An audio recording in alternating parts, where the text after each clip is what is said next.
Hello. हाँ साथियों, नमस्ते। आज हम कक्षा 12 के हिंदी अनिवार्य विषय पर बात करेंगे। कौन सा विषय है? हिंदी अनिवार्य। और हमारा सत्र जो है वह 20-21 का रहेगा। सत्र 2020-21 में कक्षा 12 की विषय हिंदी अनिवार्य पर चर्चा कर रहे हैं। विषय हिंदी अनिवार्य का जो पाठ है वह रहेगा हमारा बिहारी सतसई के कुछ पद, जिसके रचनाकार हैं बिहारी। उनकी पुस्तक का नाम सतसई। सतसई से कुछ पद लिए गए, 20 पद लिए गए हैं। हम इससे पहले बिहारी पर 2 वीडियो जारी कर चुके हैं। पहले वीडियो में उनका परिचय था और परिचय से संबंधित भी 2 वीडियो है। उसके बाद उनका पहला जो दोहा था, उस दोहे के बारे में हमने बात की थी। उस दोहे का वीडियो आप यहाँ देख सकते हैं, चैनल पर लगा हुआ है।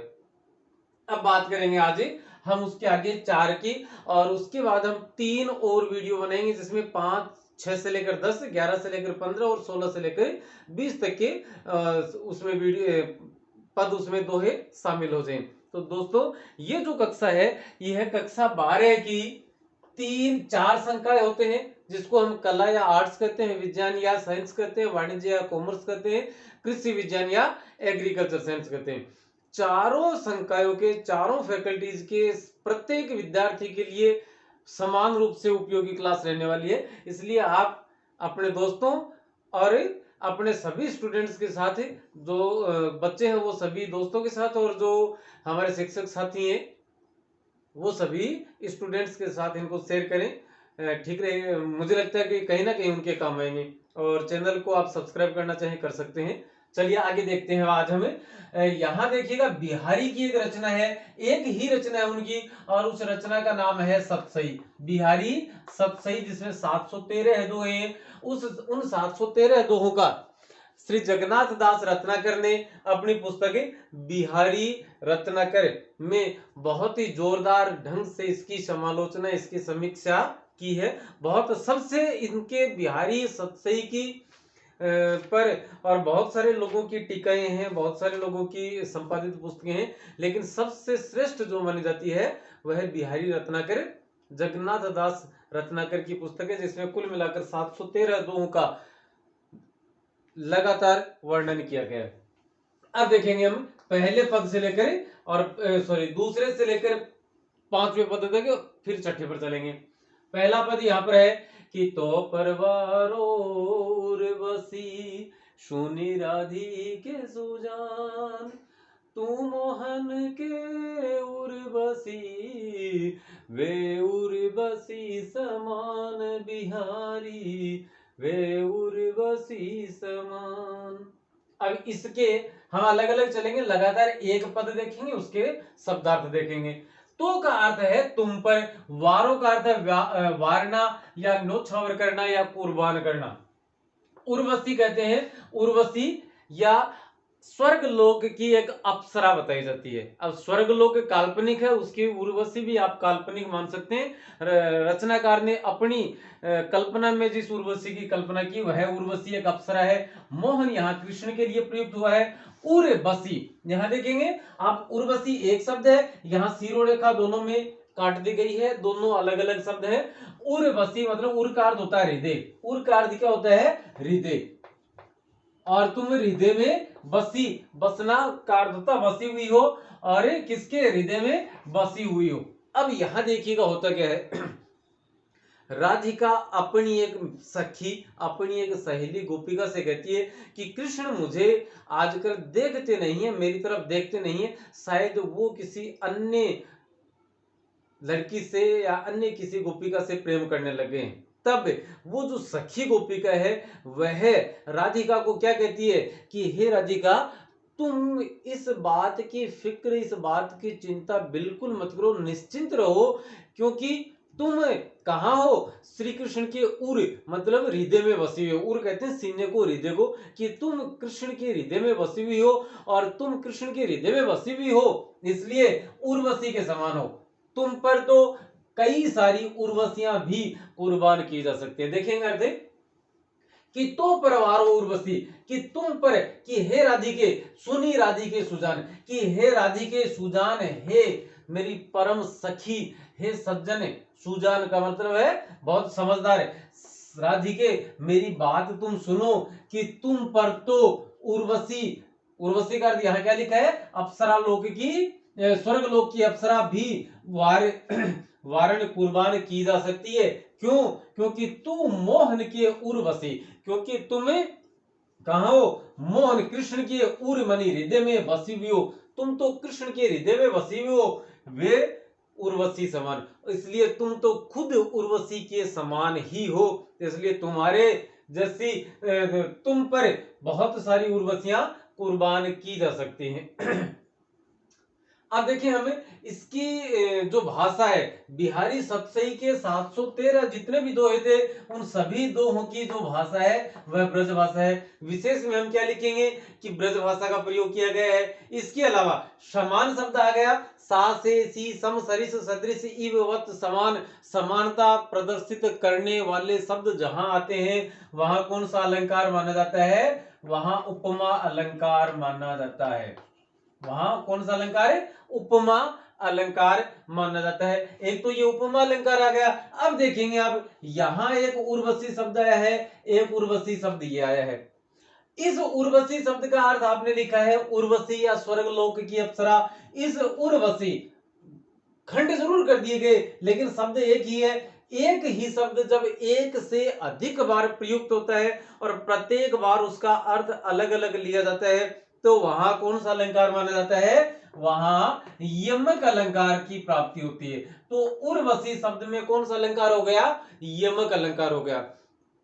प्रसंग में रहेगा कि प्रस्तुत पद्य या प्रस्तुत दोहा बिहारी के द्वारा रचित सतसई नामक ग्रंथ से लिया गया है, जिसमें एक गोपिका अपनी सखी राधिका को कहती है कि, और उसके बाद हमने जो व्याख्या इसकी पढ़ी वो लिखेंगे।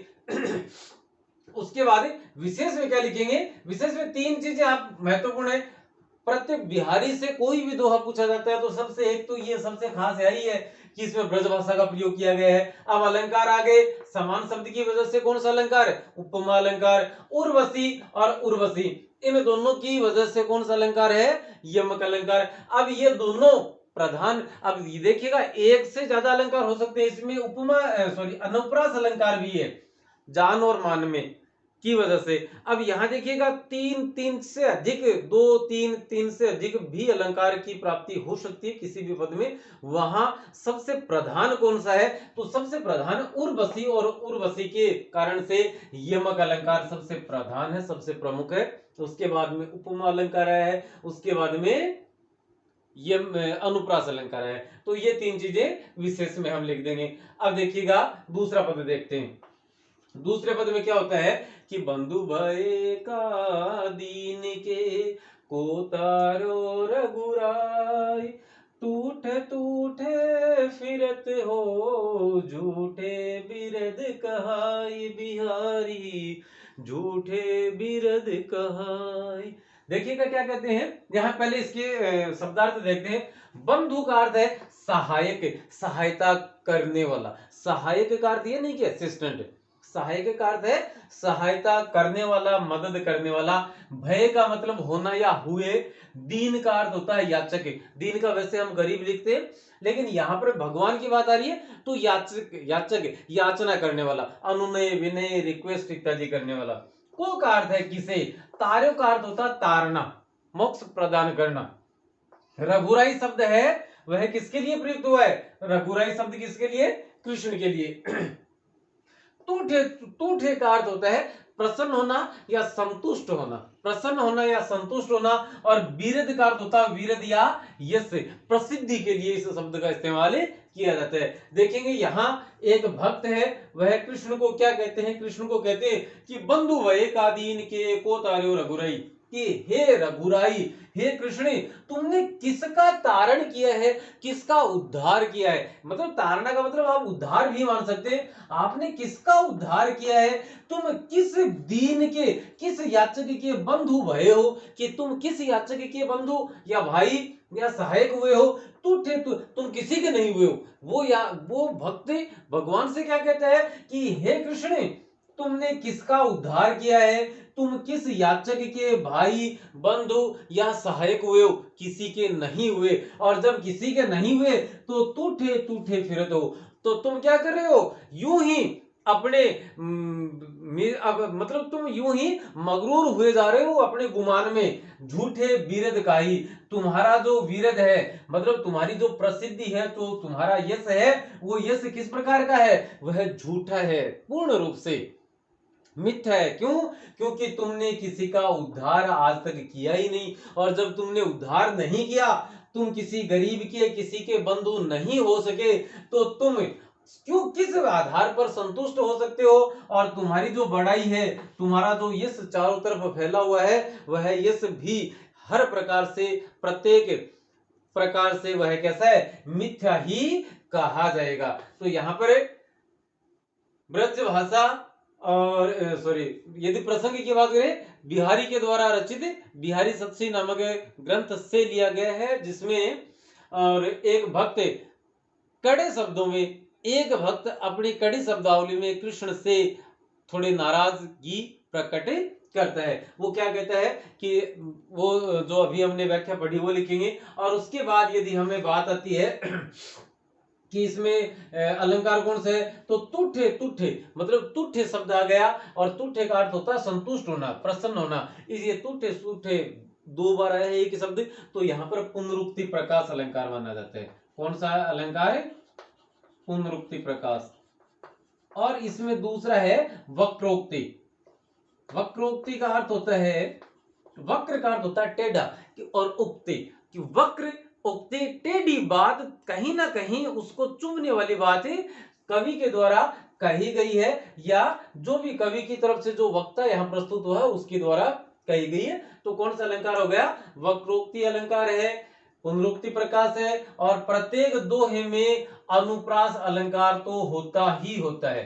प्रत्येक दोहे में अंत्यानुप्रास अलंकार होता ही होता है, तो आप वो भी लिख सकते हैं। अगला देखते हैं कि कब कोटेर तू दीन रट होत न श्याम सहाय, तुम हो लागी जगत गुरु जगनायक जगबाई बिहारी जगनायक जगबाई।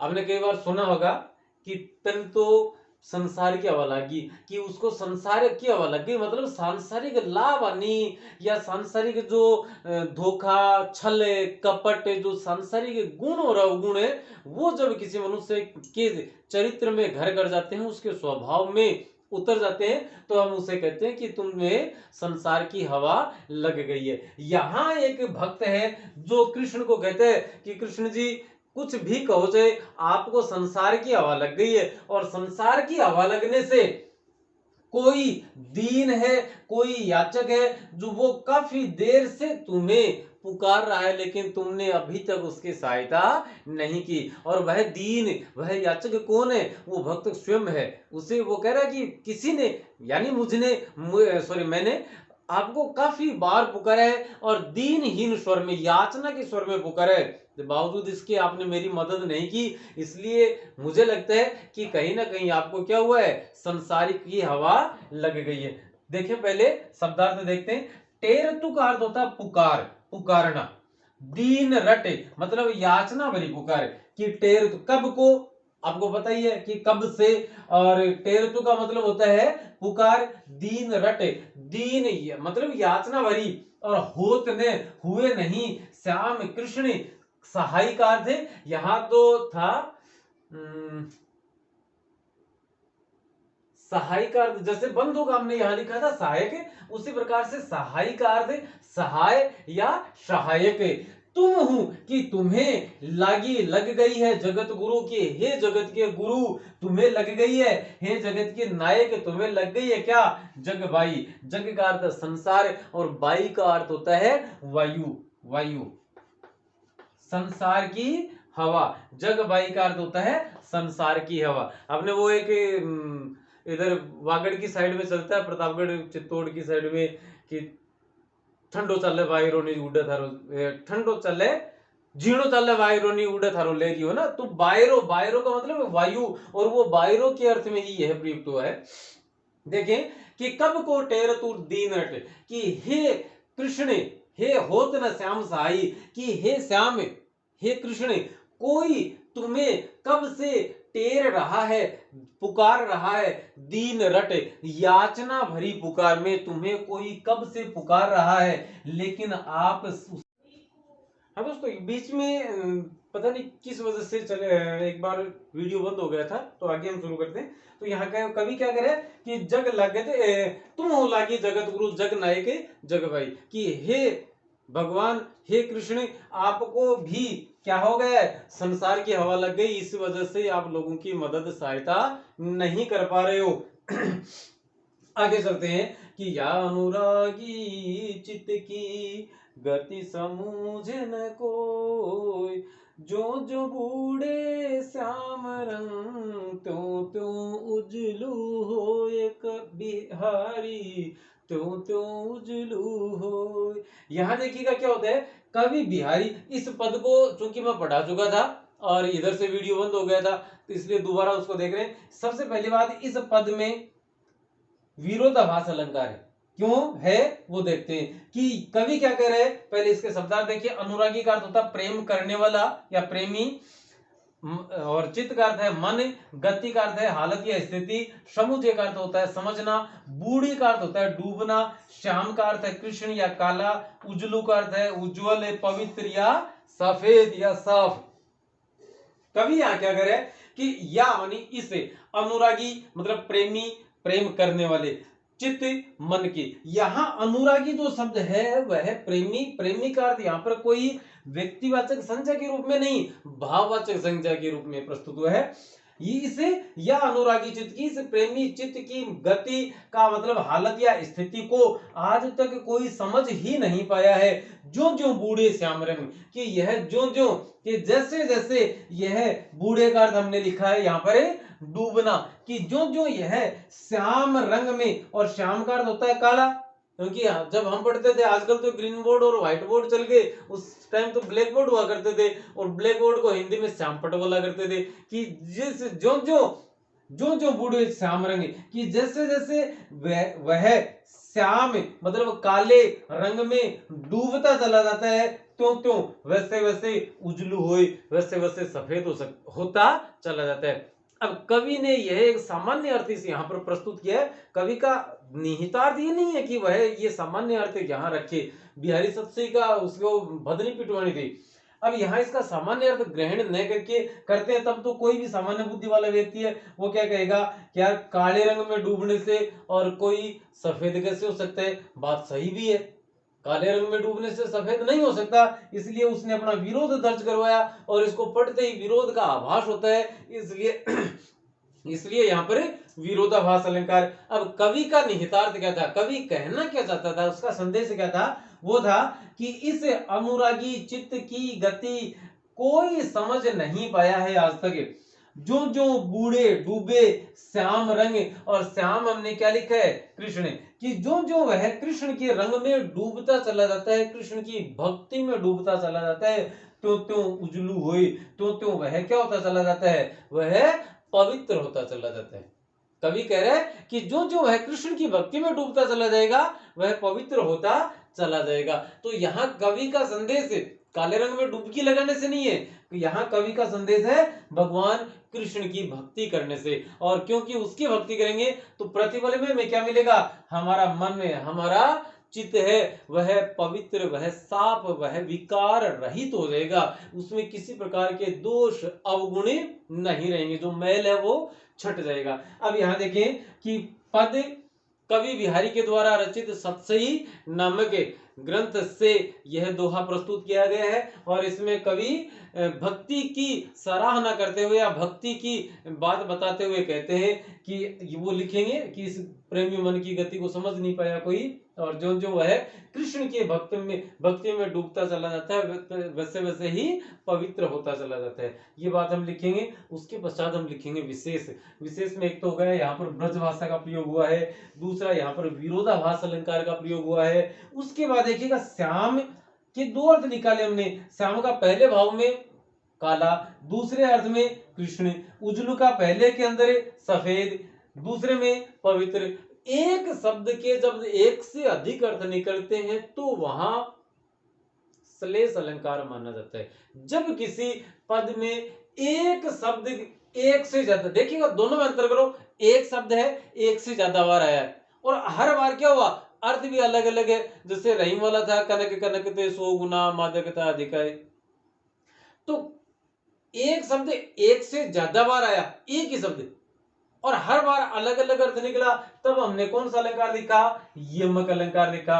एक शब्द एक बार आया लेकिन प्रसंग के अनुसार उसके एक से अधिक अर्थ निकल गए, और एक से अधिक अर्थ जब निकले तो अलंकार कौन सा बनेगा, सलेस अलंकार बनेगा। तो यहाँ पर कवि के द्वारा विरोधाभास और सलेस अलंकार का प्रयोग किया गया है। अब देखिए एक आता है बूढ़े, बूढ़े का अर्थ हमने यहाँ क्या लिखा है, डूबना। अब डूबने का अर्थ यहाँ पर है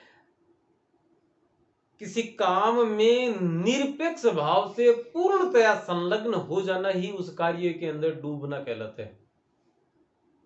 आप हिंदी साहित्य जो बच्चे पढ़ते हैं वो ध्यान दें, कबीर वाला पहला पाठ है, पहले पाठ का शायद पहला ही दोहा है कबीर का, जो पद है कबीर के जो दोहे हैं उनमें कि गुरु गोविंद तो एक है दूजा ये हुआ कार, आपा मेट जीवित मरे तो पावे किरतार, कबीरा तो पावे किरतार। यहां देखिए आपा, आपा मेट, इस भाव से मिलता जुलता ही दोहा है।